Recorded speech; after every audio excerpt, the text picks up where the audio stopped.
Hello and welcome to another episode of our Brothers Creed podcast. We're talking about motivation, experiences, and exploring the world around us. We're the Thomas Brothers. I'm Ethan. And I'm Jared. And today we're going to talk about a interesting episode that talks really about the military blunders and kind of blunders of the government in some ways. There are several military campaigns and a government, what would you call them, Ethan? Instances or actions that they've done. That have been absolutely fails. Some ploys that they maybe thought were good, but they weren't good. They weren't good ideas at all. And so we're going to talk about that. But it's some from ancient history and some from Modern the times. Obama administration. And Biden. And Biden administration. Yeah. So let's go ahead and jump in. All right, let's do it. Spartans! What is your profession? Any man who must say, I am the king, is no true king. What I do have are a very particular set of skills. Skills that make me a nightmare. If I can change, and you can change, everybody can change! Let us all unite! Let us fight for a new world, a decent world.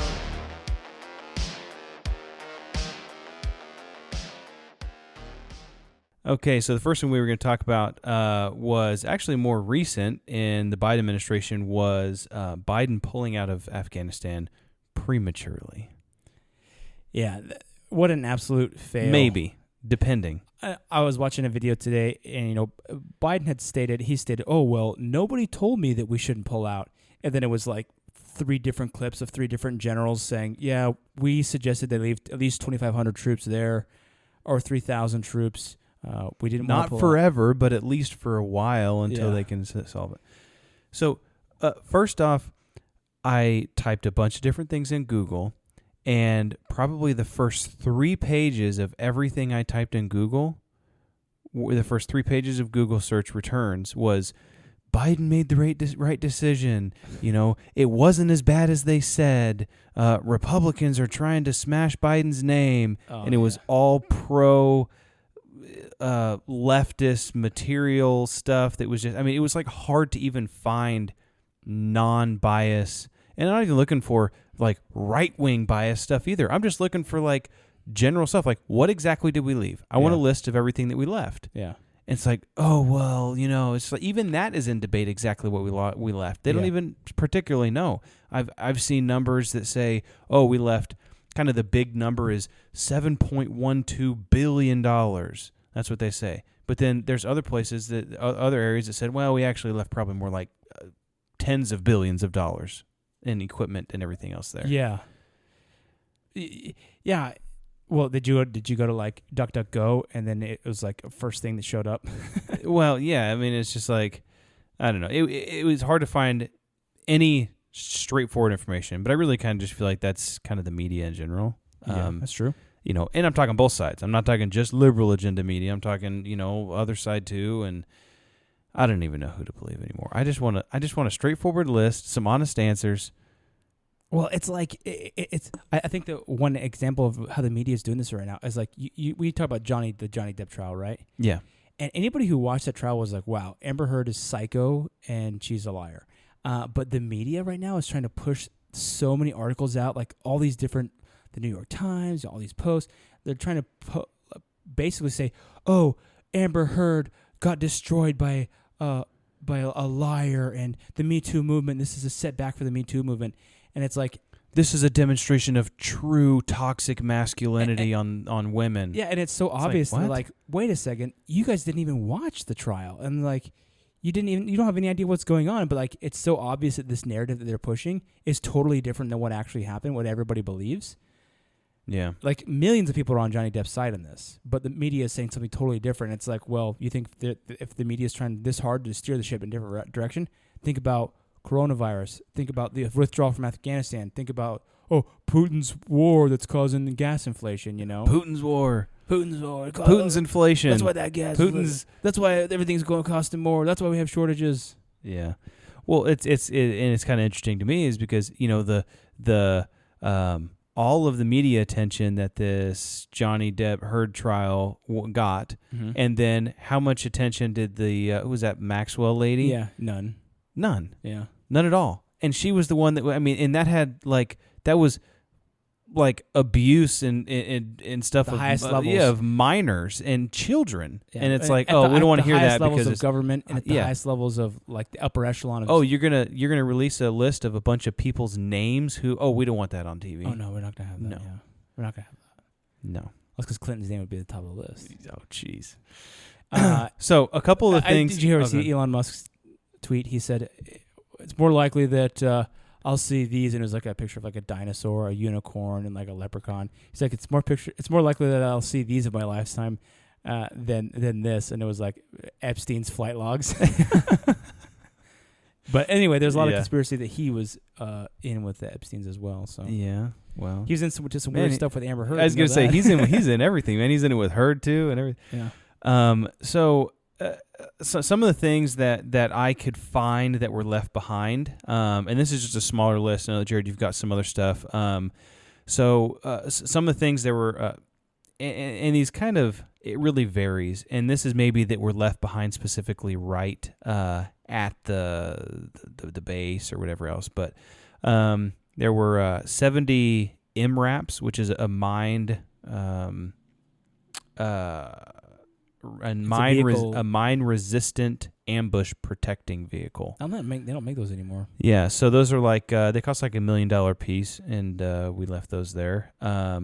We left the number of Hummers that we left was kind of up in question. I saw one that said as low as 27 fully loaded Hummers or Humvees, and then another one I saw was thousands of them. And so I don't know exactly what that number was. Another thing I saw, potentially 73 aircrafts. They're not exactly sure what types, but the Pentagon claimed that, those aircrafts will never fly again. That's what they claimed. But then they actually later acknowledged that the Taliban had successfully operated and extracted quite a few Apache helicopters that had been left. And other advanced flight systems, they said. And the Apache helicopters were $30 million a piece. Well, and they were flying the thing around with a body hanging from it, next day. Yeah. Right? Yeah. It's flying around the city with someone hanging from a rope off of the bottom of the thing. So, supposedly they took as many of these as they could put together and fly, and they took them and took them to some undisclosed location that we don't know where they are. So that's another thing. They left a whole battery of counter rockets, artillery, and mortar systems, which they didn't really specify how many, but some of these systems were so advanced that they're just these rockets. They're $10 million a piece, and they're used to detect and shoot down incoming rockets and artillery and mortars from opposing forces. So $10 million a piece, and they're we have no idea how many there were. Jeez, man. It's just and now we're spending how many billions? $4 billion or $40 million we sent to Ukraine. Billion. How much was it? Billion. Actually, I saw a thing today. It was 315. I don't want to misquote or whatever, but it was $40 billion. Yeah, something like that. It's we could just But the Afghan army gave up without even a fight. There wasn't even a single shot fired in defense. The Afghan army just walked away. Well, it was kind of funny that the Afghan army was supposedly 300,000 people strong, and then just all of a sudden the Taliban just got really strong for some reason. Just oh, geez. Yeah, they're just the same, one and the same. Yeah. How do you know how to fly these Apache helicopters? Oh, wait, you're the same people we trained. So I didn't have any specific information on small arms stuff and personal gear. I don't know if you had any of that. Yeah, I the numbers are so all over the place. This one source I found that was saying this is what the Taliban's arsenal is as of today. I think that some of this includes what they had prior, which is what we gave them anyway. Yeah, what we gave them, but something. And then what was left behind, which the numbers were inflated over. There's varying sources, but I hear it on this one. It says, and this is from U.S. Government Accounting Office. This says they have about 358,000 assault rifles, 16,000 night vision goggles. I'd like to get my hands on at least one pair of those. Yeah, for $3,000, 8,000 trucks, 22,170 Humvees. I'd also like to get my hands on one of those. 169 M1 13 tanks, 42,000 pickup trucks, 64,000 machine guns, 33 M17 helicopters,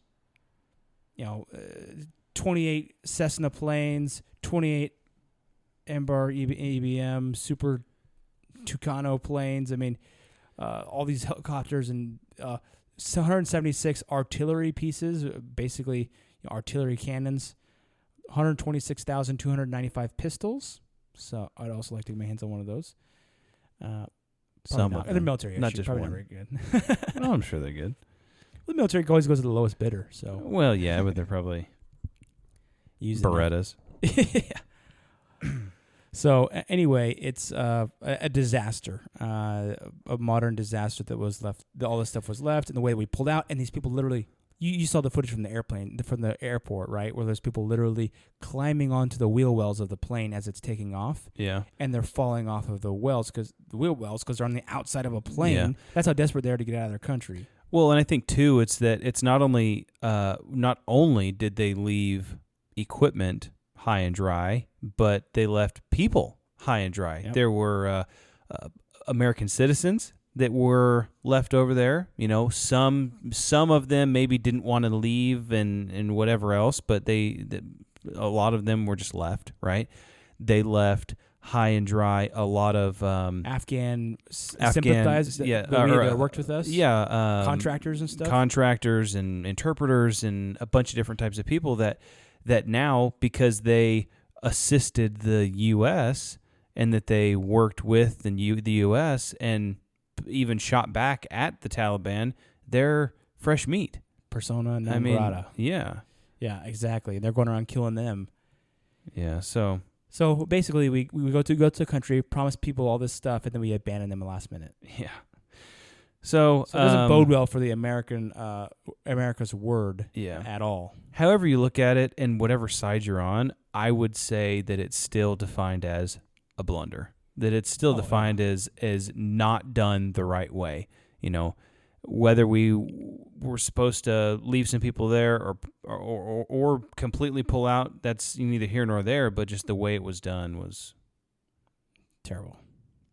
Yeah, there was some issues there. Yeah, so we're going to talk about some other ones here. One of the ones that I think is a cool story, and it has to do with the Second Punic War. Now, this war happened in 1216 BC, and this is the infamous Hannibal Barca, who famously crossed the Alps into Italy he was a Carthaginian from Carthage. He crossed the Alps with 38,000 infantry, 8,000 cavalry, and 38 elephants. So he crossed the Alps with elephants. At the end of the Alps, though, most of those elephants didn't make it. I was going to say 38. I mean, that's a lot of elephants, but that's not as many as I thought. Most of them died of starvation or died along the way. But they came into the vast Roman army of around 80,000 men. So this was like one of the biggest chunks of the Roman army. And it was that piece of the army was raised to oppose Hannibal. He was going to hit the heart of Rome. Led by two Roman consuls at Cannes, I think it's called. The majority of his huge force were lost to a disastrous error on the part of the Roman commanders. So the Roman general's plan at Cannes was to advance and punch through Hannibal's thin battle line, putting faith in their much larger, superior infantry force. So Hannibal had basically strategized that they were going to try to do this. And so he first orders infantry to feign a withdrawal in the center of his formation, drawing the eager Romans towards the crescent-shaped battle line. And then when the Romans were just unsuspectingly running in after the Carthaginians on the run, they drove their forces really deep into that crescent shape. And then Hannibal's cavalry then drove the horsemen who protected the Roman flank and circled the backside of the Roman force, basically charging the rear. So what happened here is the Roman commanders didn't realize their mistake when they pursued that classic bait and switch tactic, and the Carthaginians' infantry crescented formed around them, so that literally they were packed so tight the Roman soldiers weren't even able to move their arms or swing their swords. They were packed in that tight. It's almost like that. And they just like enveloped them from the back. Yeah, and then they just slaughtered them. It just in and out, in and out. So it was kind of it reminds me of that scene on Game of Thrones when they circle everybody up and they just start. Oh yeah. They're all smothering each other and they just can't go anywhere. So he says one thing that was interesting is that due to the brilliant tactics, Hannibal managed to surround and destroy all but a small remnant of the enemy, despite his own inferior numbers. Depending on the source, it is estimated that 50 to 70,000 Romans were killed or captured. Among the dead were those 2 Roman consuls. Were Roman consul Lucius Aemilius Paulus, 2 consuls of the preceding year, 2 castors, 29 of 48 military tribunes, and an additional 80 senators at the time when the Roman Senate was composed of no more than 300 men. This constituted 25 to 30% of the governing body. This makes the battle one of the most catastrophic defeats in the history of ancient Rome, and one of the bloodiest battles in all human history, in terms of the number of lives lost in a single day. So I thought that was really cool, and like that battle actually smashed such a huge percentage of the Roman army's force that like after that they were like, okay, we need to conscript anybody, like soldiers, gladiators, just like everybody, because they got come one, come all, smashed so bad. I think this is kind of a military blunder on many different fronts. One, because of the Romans, they underestimated the tactic. They just ran into it. They thought they could just kill them right there. Then they ran to a trap. So that was a blunder. But also, Hannibal's marched all these infantry and cavalry and elephants across the Alps. He lost a lot because of that. And in the end, he ended up having to go back, and he actually lost that Second Punic War, even though he did win a decisive victory at this battle. So it's kind of interesting, to read about that. And you look at like the trail that they took through the Alps, and when they came out, they were basically all starving, and like the elephants were all malnourished, and they couldn't even use the elephants. Yeah. And, so it's pretty interesting. That would have been terrible to march in that army. Well, you just wait. I'm talking about the Napoleon's invasion of Russia, and you'll be like, man, actually, I would rather be in the Punic War. The Alps maybe would have been nice. Yeah. So I'll tell you that story in a minute after you tell you. Interesting. All right, so one I had was more of a kind of a government blunder that maybe sounded good at the proposal table, but execution was just lackluster, let's say. So the Department of Education? Yeah. There's probably a lot of things we could talk about with that. So I want to start off by talking about something called gun walking, or letting the guns walk, is a tactic that the Arizona U.S. Attorney Office used, and particularly around the ATF used this tactic of gun walking.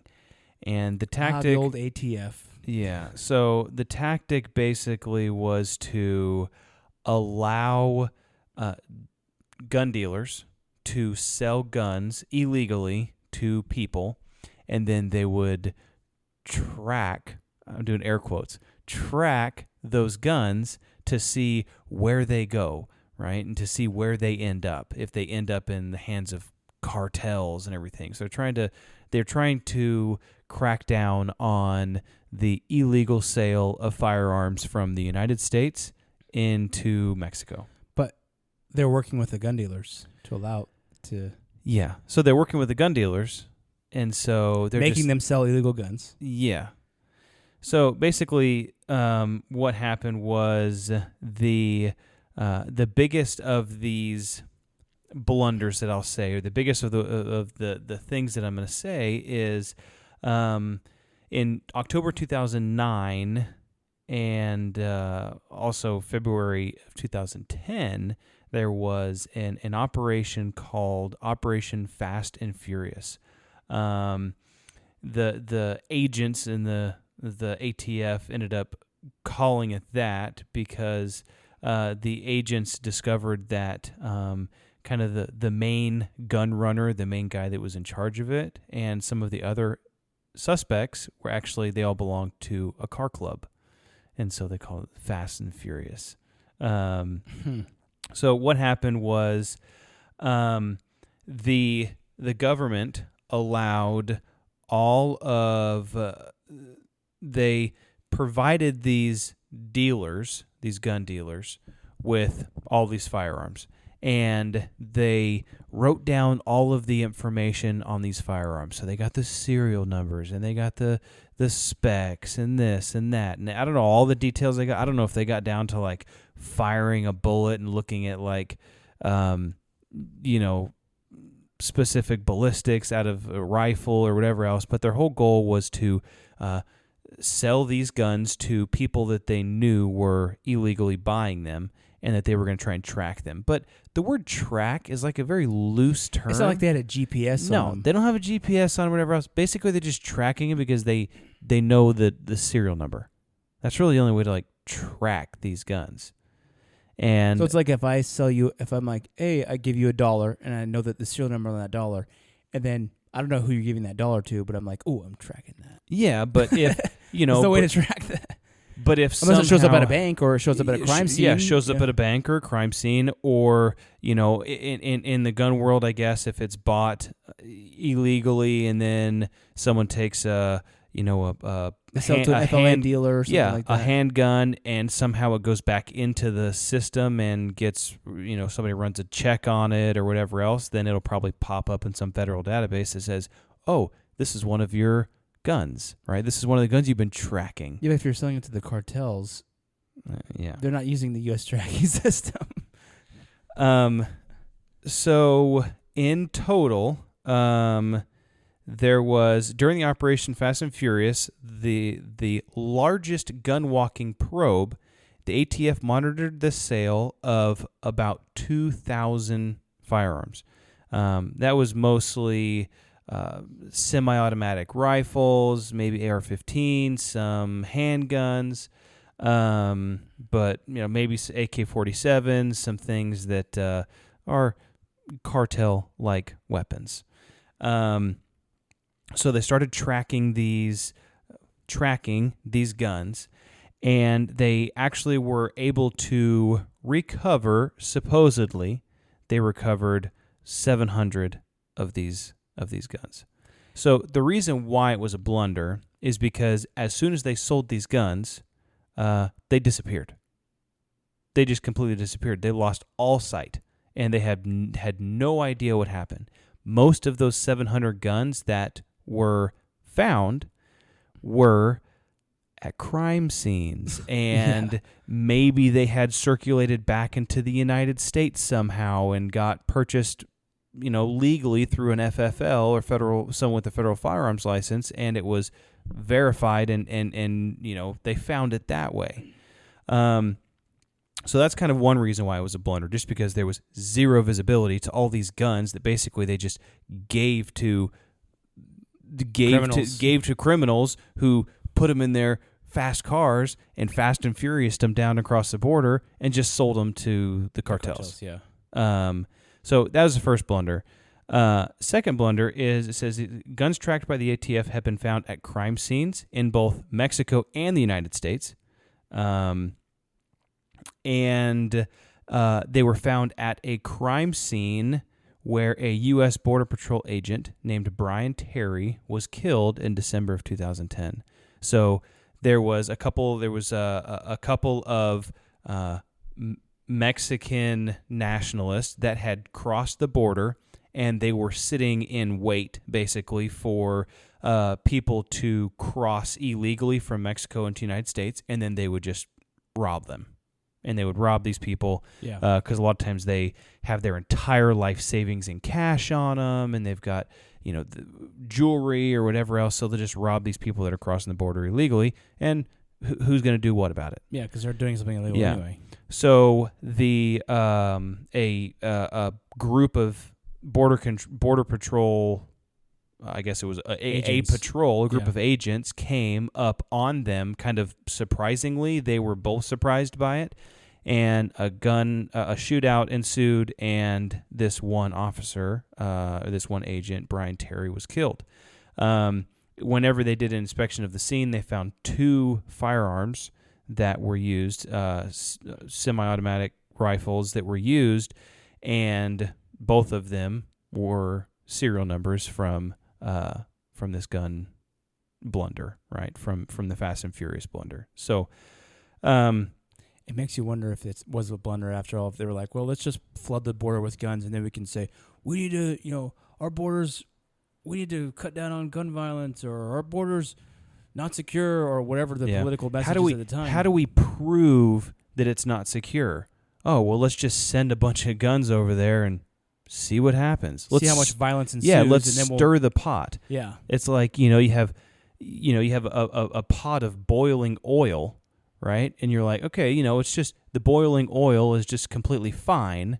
It's right, and then you say, oh, well, this isn't crazy enough, so you dump a bunch of water in it, and it's just going to go. It's just going to explode. Let's see if it explodes. It's going to explode. It's going to explode. So you're giving guns to criminals and then expecting them not to use them. Yeah. So a couple interesting facts on this one. So that was in early 2010. The Border Patrol agent was killed in December of 2010. So a year later, in December of 2011, the Justice Department reacts to some letters that were sent to Congress on February 4th before the Operation Fast and Furious in the early days, and the letter denies that the agents ever knowingly allowed suspicious guns to be trafficked. So they claimed that, the agents didn't even know that these guns were going to be trafficked, and that it was just a miscommunication. It wasn't supposed to happen, right? So justice officials say they relied on the federal prosecutors and agents in Arizona, because they were the ones that wrote that letter to Congress saying, we didn't know. Mm-hmm. So in June 28th of 2012, the Republican-led House voted 255 to 67 to find the Attorney General Eric Holder at the time, who was the one that kind of was one of the one's main guys in this Operation Fast and Furious. They found him in contempt, and they said that the Obama administration was withholding documents related to how it responded to the Fast and the Furious scandal. Okay, so obviously Obama knew what was going on. It was during his administration. It was underneath his jurisdiction. And in 2012, they said, hey, Attorney General, he was in contempt, and Obama's not giving us the documents that exist. Mm-hmm. And so at that time, many of the Democrats, refused to even cast votes in that in that vote. And they staged a massive walkout on the House floor, calling the vote politically motivated.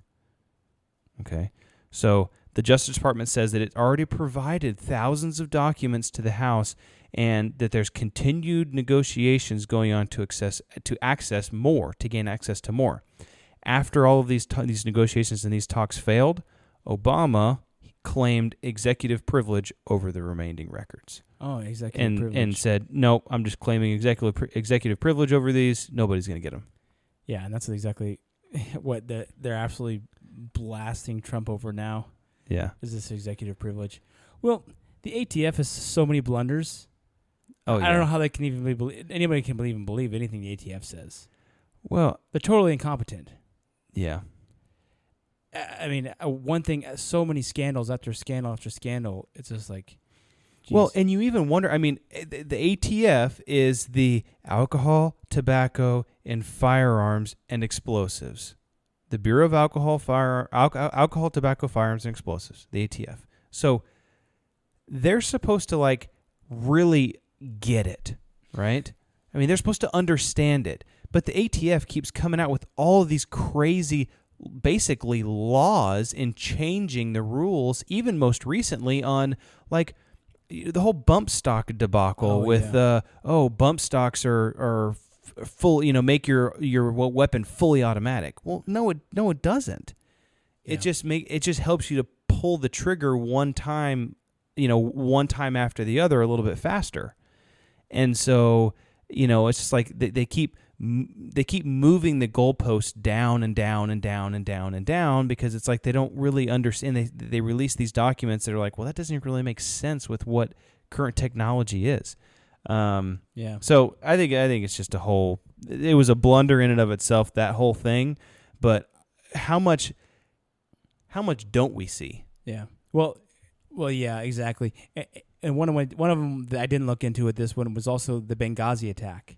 Oh yeah, sure. And remember when Obama left office, he said, "Oh, we didn't have any serious scandals during my presidency." It's like, what was that?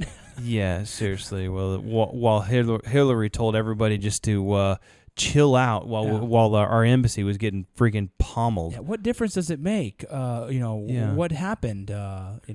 Wipe the emails with a cloth? Like with a cloth? Yeah. Oh my gosh, how stupid could you be? Yeah. So, yeah, that's an interesting blunder. So let's rewind the clock back to 1812, also known as the War of 1812, but don't be confused with the War of 1812 in America, which was between America and Great Britain. This is the War of 1812 in Europe. I recently read a book about that. Well, it was a book about Andrew Jackson, who was one of the major generals in the War of 1812. But, okay, go ahead. It's really cool. This is a different War of 1812. So this is when Napoleon did his Russian campaign. He wanted to push all the way to Moscow. This time, Napoleon had taken over the majority of Europe, and he was like hell-bent on going to Russia. And so this was likely one of the most lethal military operations in the world history, and I'll tell you why. So at the time, Napoleon, and this is in the summer of 1812, Napoleon amassed an invasion force of 450,000 men, 150,000 horses, 25,000 wagons, 1,250 pieces of artillery. So he gathered these guys from France, and he wanted to go in to invade Russia. So he departed France in June, and they returned 6 months later with very, very much fewer men. So in total, the army started with about, and there's some debate on how much, but generally it's thought to be about 612,000 combatants, and he returned with only about 110,000 of those. So about 500,000 people died in the 6 months time period. 500,000 people. That's a lot. From his army. Yeah, it is a lot. Was it? I mean, what did they mostly die from? Well, I'll tell you. So okay. On the way there, so as they marched toward Russia, towards Moscow, so they want to go towards Moscow, take Moscow.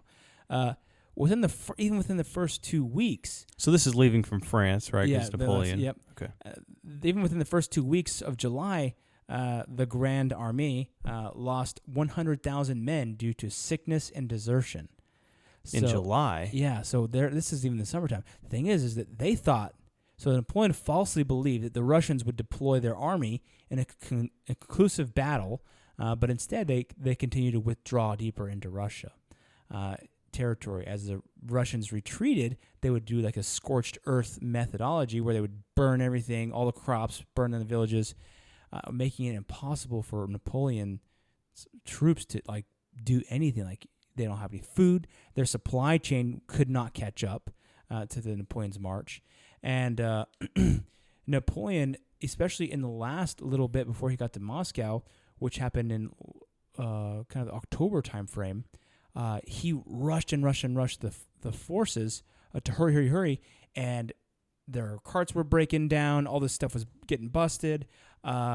a lot of men died in that last little leg. They had several battles along the way, but starvation was a huge thing, and he pushed them really hard, and a lot of men died, even just that last little leg of the trip, so that when he reached Moscow, it was totally, his army was a serious loss. Now, some of the numbers here are confusing, and I looked at, there's two different things. There was a famous map that was made about this. It's kind of it's called the Menard map. It's like one of the best, it's known as one of the best statistical graphs ever drawn. This was by a French guy I think he was a French guy, back during that time. And it's a map that shows like a really thick line that shows the start, how big, it represents how big the army was.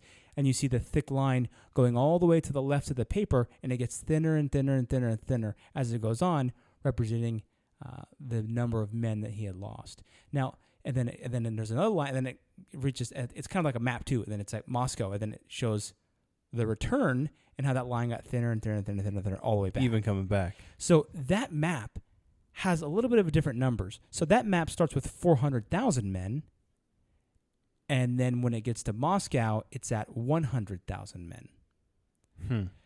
Which is a little bit different because this other thing said they started with 600,000. So I'm not exactly sure what the differences was. I was trying to look up the differences. Maybe that was after the first summer.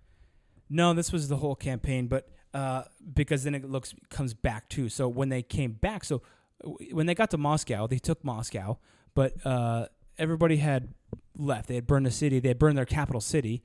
They had moved back, and so it was like there was nothing there. But the weather was actually pretty decent because it was in October. And Napoleon stayed. He actually stayed too long, and he actually decided to stay an extra like 5 weeks. And so they left in mid-October, and the cold weather during the retreat absolutely brutally decimated his army. And so I'm going to read known as the Long Retreat.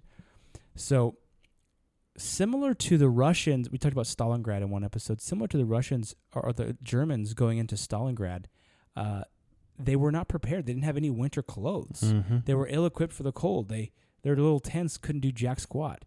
And so I'm going to read a quote here that talks about that winter and what it was like and this march back. I mean, essentially, they weren't taking any consideration for military positioning or provisions of war. They were literally just trying to get back, like just flight. They were just as a flight back home. And they were in absolutely no condition to fight. In fact, one French officer's units he had 15,000 soldiers in his, and in 3 days' time, with night temperatures and negative 31 degrees Fahrenheit, he lost 12,000 men just because of the cold. In 3 days. 12,000 men dead and no battle just because of the cold, because they're sleeping outside, they're freezing to death, they're dying. And also on the way back, they're kind of running into a little bit of Russian resistance for those who had stayed, but they're just freezing to death, literally. This one paragraph here kind of tells almost like a firsthand experience of how it happened. It says, "Bad luck to those who fell asleep by a campfire. Furthermore, disorganization was perceptibly gaining ground in the guard. One constantly found men who, overcome by the cold, had been forced to drop out and had fallen to the ground, too weak or too numb to stand. Ought one to help them along, which practically meant carrying them, and they begged one to let them alone. There were bivouacs all along the road." I think those are just like little like sleeping bags or something, people trying to get warm. All along the road, ought one to take them to a campfire. Once these poor wretches fell asleep, they were dead. If they resisted the craving for sleep, another passerby would help them along a little further, thus prolonging their agony for a short while. but not saving them. For in this condition, the drowsiness, endangered by the cold, is irresistibly strong. Sleep comes inevitably, and sleep is to die. I tried in vain to save a number of these unfortunates. The only words they uttered were to beg me, for the love of God, to go away and let them sleep. To hear them, one would have thought sleep was their salvation. Unhappily, it was the poor wretch's last wish. I wonder if the hypothermia just leads to a desire to sleep. So, yeah, literally your body's shutting down. And so, like, these people are, like, literally dropping like flies on the side of the road, just left and right. The army is just drudging back through the snow, and people just let me sleep, just let me sleep, and they're freezing. I mean, like, it's just like, no, you can't sleep, you know. And people dying left and right. It's crazy. And like I said earlier, that one map, that Menard map, they showed that only 10,000 made it back out of the original 400,000 that left. The other numbers were 600,000 left and only 100,000 made it back. It's a similar ratio. But still, significantly, less. One interesting thing about the Menard map, which is one reason why it was called the best statistical graph ever drawn, is it displayed the number of troops, the distance traveled, the temperature, the latitude, longitude, the direction of travel, and the location and dates for each one of these times they had a battle or they crossed a river or these different things. So it's really interesting. I'll have to post it on the social on our social media, Instagram or what have you. I learned about it when I was doing my master's in data science. It's kind of one of those classic ones, and at the time I learned about it, I was like, oh, okay, like this doesn't really make a lot of sense to me. But now after researching it, I'm like, oh, this tells a good story. And so talk about a military blunder. He goes in with full force with all these men ready to fight, and he literally loses it all because he wasn't supplied correctly. All this stuff. You think and accomplished what? Really nothing. I mean, he took Moscow, but he made it to Moscow, but then he turned around and left. Yeah, exactly. You think about the Russians and how they've won these different wars, the Battle of Stalingrad, all these other battles, because they know supply lines are so important. They know about the winters can be very costly and very harsh. But when they invaded Ukraine, dude, their supply lines are all over the place, man. It's like a bunch of amateurs here invading Ukraine. Yeah. I don't know. It's like kind of bizarre to see some of the blunders that Russia's making right now. You saw their convoy that was going on for like 80 miles, just one road. And they're like, oh, the lead truck ran out of gas, and so everybody's just stuck. Yeah, and then Ukraine basically ran a drone down there and just destroyed almost that entire convoy. Yeah. I was hearing one thing where they were trying to take a strategic city, and so they built like a Russia was? Yeah. Russia built, and this is like in the current war with Ukraine, they built a makeshift bridge to get across this river, and they got about a couple of trucks onto the bridge. The Ukrainians just rocketed the bridge, blew up the bridge, sunk all the cars. They did it again. Same thing happened again. They did it again a third time. Same thing happened. And it's just like, what? Something's going on there. Yeah. Oh, man, it's like, I don't know what in the heck is happening, but I saw one, and the Russian guy was sitting on a tank, and he had those Adidas pants on, like this typical, and it's like, oh, man, those guys are even running out of supplies. They're wearing their Adidas sweatpants to fight in. Their tracksuits. Yeah. Oh, jeez. Anyway, that sounds even worse than crossing the Andes. With Alps, yeah. The Alps with Hannibal. Part of what I was thinking is like, imagine being that commander over those 15,000 troops, and you lose 12,000 men in 3 days' time. Imagine how heavy that would weigh on your heart. I was going to say, I'd feel guilty. I feel super guilty. Like, I would feel guilty if I just lost one man under my command, but to lose 12,000 in 3 days because of the cold, oh, man. I would feel guilty, but I would also be, I'd be pissed. I'd be pissed too, I'd be mad. I mean, at my superiors, and whose idea was this is what I'd be saying. Yeah. But, yeah, I don't know. Well, last one I had, I won't drown it out too long, but This one was actually a movie from 2017 that was called American Made with Tom Cruise. So I don't know if anybody's seen that before, but the movie wasn't an exact representation, but it was pretty close to the story, the true life story of a man named Barry Seal. So Barry Seal was an American commercial airline pilot who became a major drug smuggler for the Medellin Cartel. When Seal was finally caught and convicted on smuggling charges, he became an informant for the DEA and was kind of pivotal in gathering evidence, I'll say, on some of these major drug cartels and smuggling rings and different things like that. So just a little bit of his backstory. So in 1964, Seal joined the TWA as a flight engineer. So TWA was like a flight company, like a airline kind of thing. And he was actually really good at his job. So he was promoted pretty quickly to first officer and then captain. And then after a while, he actually got in trouble and he got arrested for being involved in a conspiracy to smuggle a shipment of plastic explosives to Mexico. But apparently during the case, when in 1974 there was some prosecutorial misconduct, and the whole case was dismissed. And so they were just like, whatever. So they dismissed the whole case, and he was free to go, right? So then he started getting deep, right? So he started smuggling. At first he admitted to start smuggling small amounts of marijuana into the United States from Central and South America. Admitted to smuggling small amounts. In the early 50 kilos. in early 1976.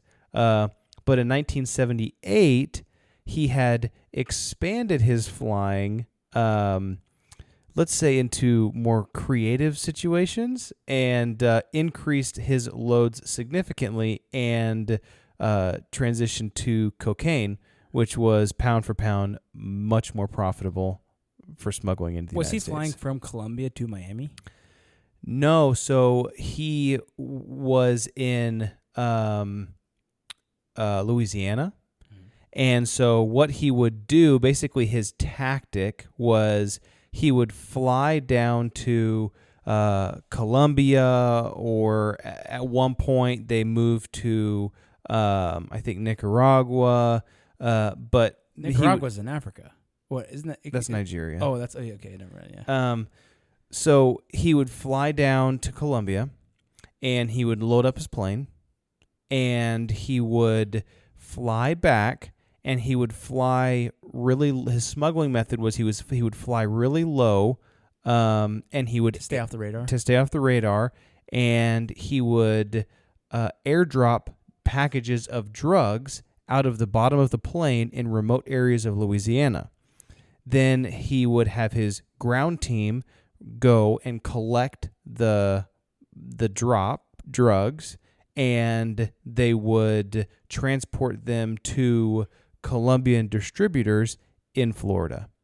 And at one point he commissioned his brother-in-law and a couple other guys that he met in jail. I think he was in jail in Honduras and met a couple of drug dealer contacts and everything. And so 1982, he was using over a dozen aircrafts in this smuggling operation.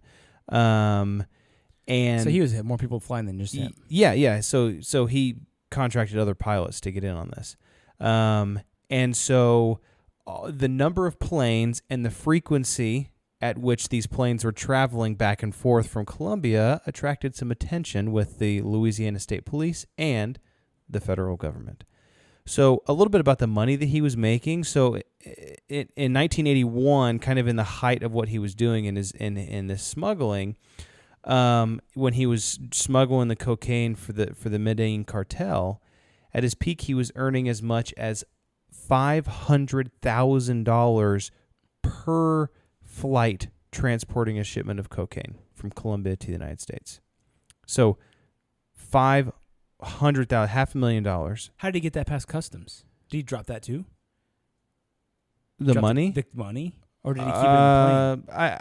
I don't know exactly how he did it. I don't know if he dropped it or not. But, well, and I think a lot of times too is that, and in the movie, once he starts, so he had like private air, Fields? Yeah, private airfields that he would fly to and like dump the money before any checks or custom I wonder checks how that or works. anything else. I don't know exactly how he did it, but by 1983, Seal had flown over 100 flights carrying tons of cocaine, smuggling into the United States with a total street value of $3 to $5 billion. Wow. So, I mean, if he flew over 100 flights and potentially in the height of it, he was making $500,000 per flight, I mean, that's a lot of money. Why would the government allow him to keep doing this? So, basically, in 1981, the DEA, they caught him, and they caught him by, there was an informant that introduced Seal, who's the guy, to a undercover DEA agent who asked him and convinced him eventually to smuggle 1,200 pounds of methylqualone tablets. I don't know, some kind of drug. I don't know what methylqualone is, but it's tablets into the United States from out of the country. But the thing was that all these tablets were counterfeit. They were just like pressed chalk.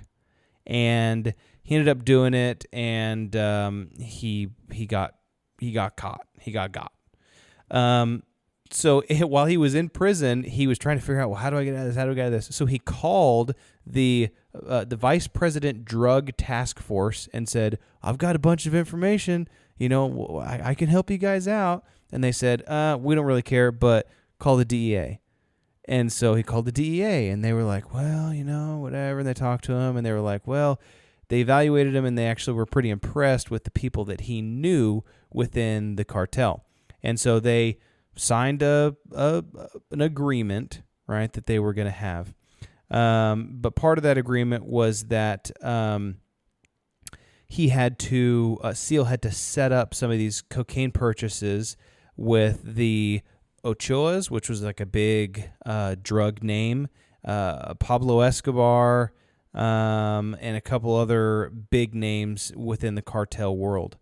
And so he ended up doing it. He set up this meeting, and he had his plane rigged with cameras, and ended up getting some pictures of Pablo Escobar loading cocaine into the plane. And this was kind of maybe, I think, in the early days of Pablo Escobar. And he gathered all this evidence for him, but really it didn't really go anywhere. I mean, they used it, and they indicted Pablo Escobar and a couple other people, and they, you know, basically an indictment when somebody else is in a different country, it's just like, hey, we're looking for you. It's like, okay. Yeah. What was interesting is that the DEA allowed him to continue to smuggle these drugs, and what would happen is that he would bring them in, he would land in the United States, and how he kind of got caught by the how it got busted wide open with the cartels was he brought a shipment in, it landed in the United States, and they transferred it to a truck. And then he took that truck to the Colombian distributors that were going to take it to Florida. Well, the government's like, we can't just let all this cocaine get sold and go into the thing. But they were like, but we can't just arrest these guys, because then the cartel's going to know that, you know, that Seal is crossing them.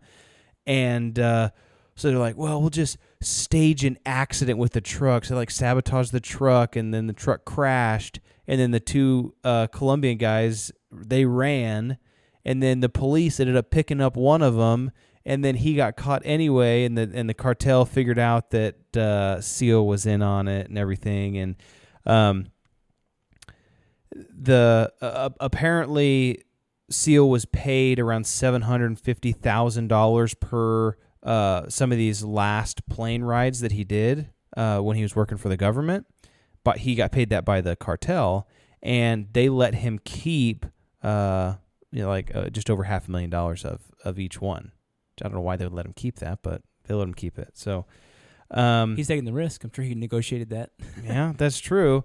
So there was a contract that was put out on Barry Seal, $500,000 dead or $1 million live, and there was an assassin guy or a hitman that took the job, but then he actually got arrested for something else, and then confessed to taking the job to kill Seal.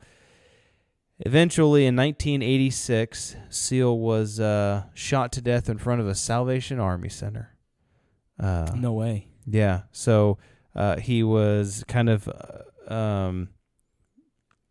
he had been indicted in a bunch of different states, and he was facing all kinds of issues. But he was at this center in the parking lot of the Salvation Army. A couple of guys got out of a car behind the center where you kind of drop donations off, and they opened fired with suppressed MAC-10 submachine guns, and that's a cartel hit. They just lit this guy up. He got hit 6 times in the chest and died. Should have been wearing that body armor. Yeah. So, jeez, man. You think that they would put you in like witness protection or something, you know?